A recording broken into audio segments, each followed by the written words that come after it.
Greetings, Skill Incarnate bring you all the latest indie gaming goodness.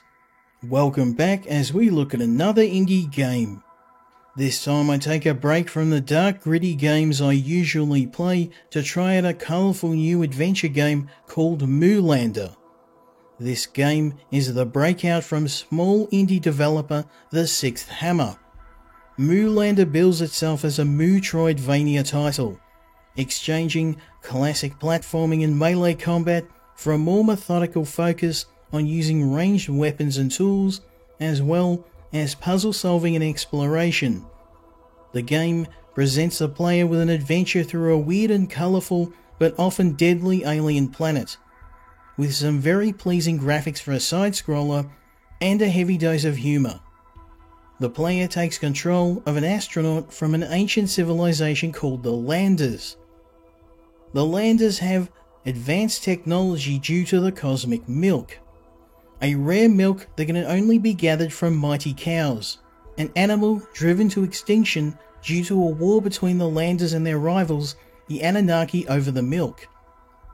With the Lander civilization on the brink of extinction, they send their best pilot on a mission to locate more cows. However, a routine scouting mission on an unknown planet turns into a fight for survival after the player's superior piloting skills results in a crash landing.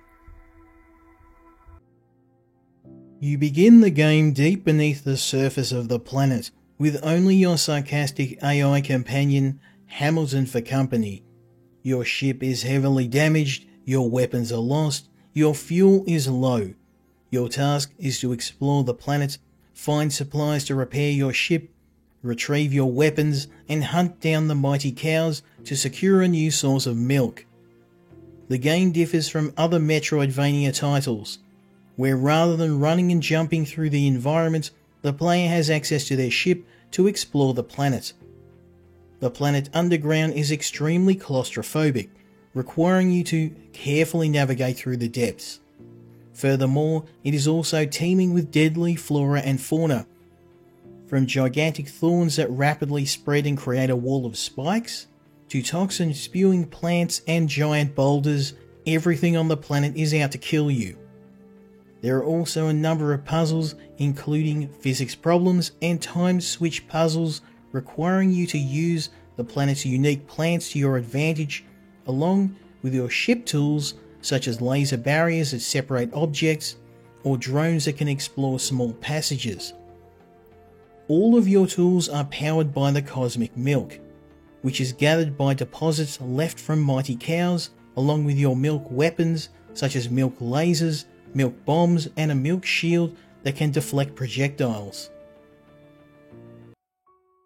After progressing further into the campaign, the pace shifts as you progress from underground caverns to exploring the planet's surface. This is where the game becomes more of an action shooter, with the game difficulty taking an upward turn as the player faces off against a hostile environment full of traps and hazards, with numerous and aggressive enemies, requiring you to get very comfortable with the milk weapons you've unlocked in your adventure. The game's excellent controls and unique weapons really made the latter half of the game an enjoyable experience, as did the battles against the mighty cows that serve as the game bosses. Each cow battle is unique, with some using physical attacks like charging your ship or using moo war cries to send out shockwaves, and other cows having elemental powers such as fireballs or ice storms. You'll need to learn their timing and use a combination of weapons to defeat them. Defeating each cow provides milk for your people and also unlocks a bit of the backstory behind the Lander people, and the outcome of their war that caused the extinction of the original cows. The game actually has an interesting story that even gets a bit emotional, and it was an interesting shift from the more humorous parts of the game, but actually worked well and kept me interested in completing the campaign.